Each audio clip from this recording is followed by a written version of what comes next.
केंद्र सरकार ने सुप्रीम कोर्ट में एक याचिका दायर कर सेना में एडल्ट्री या व्याभिचार कानून को बहाल करने की मांग की है। 2018 में तत्कालीन चीफ जस्टिस दीपक मिश्रा की अध्यक्षता में गठित 5 सदस्यीय बेंच ने एडल्ट्री कानून को रद्द कर दिया था। जस्टिस दीपक मिश्रा ने अपने फैसले में कहा था कि ऐसा कोई भी कानून जो व्यक्ति की गरिमा और महिलाओं के साथ समान व्यवहार को नकारात्मक रूप से प्रभावित करता है, वो संविधान के खिलाफ है। अगस्त 2018 में आए इस फैसले में अंग्रेजों के समय से लागू आईपीसी की धारा 497 को गैर कानूनी करार देते हुए कहा था कि शादी में पति अपनी पत्नी का मालिक नहीं होता है। महिला या पुरुष में से किसी भी एक की दूसरे पर कानूनी संप्रभुता सिरे से गलत है।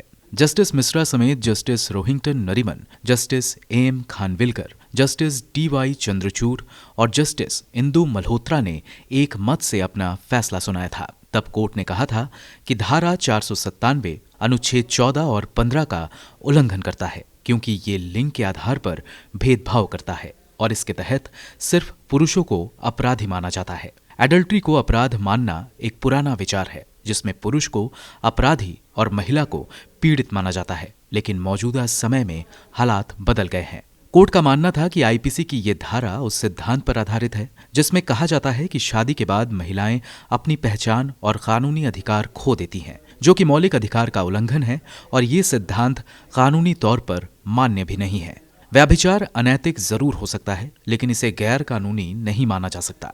अब रक्षा मंत्रालय ने सुप्रीम कोर्ट में एक याचिका दाखिल कर सेना में इस कानून को बहाल करने की मांग की है। मंत्रालय की दलील है कि सेना में किसी सहयोगी की पत्नी के साथ संबंध बनाने पर नौकरी से निकाले जाने तक का प्रावधान बना रहना चाहिए। अगस्त 2018 में कोर्ट में अपना पक्ष रखते हुए केंद्र सरकार ने कहा था कि शादी की संस्था को बचाए रखने के लिए एडल्ट्री के खिलाफ कानून जरूरी है। सरकार ने कोर्ट में कहा था कि इस कानून को रद्द करना भारतीय संदर्भ में परिवार और शादी की पवित्रता के साथ साथ भारतीय मूल्यों पर चोट है। 1960 में आईपीसी में एक धारा 497 जोड़ी गई थी। इस कानून में प्रावधान था कि अगर कोई मर्द किसी दूसरी शादीशुदा महिला के साथ उसकी सहमति से शारीरिक संबंध बनाता है तो महिला के पति के शिकायत पर मर्द के खिलाफ मुकदमा चलाया जा सकता था।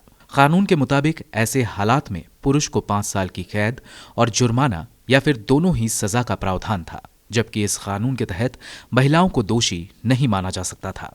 कानून में ये कहा गया था कि महिलाएं कभी भी उकसाने और शादी के बाद संबंध बनाने की शुरुआत नहीं करती।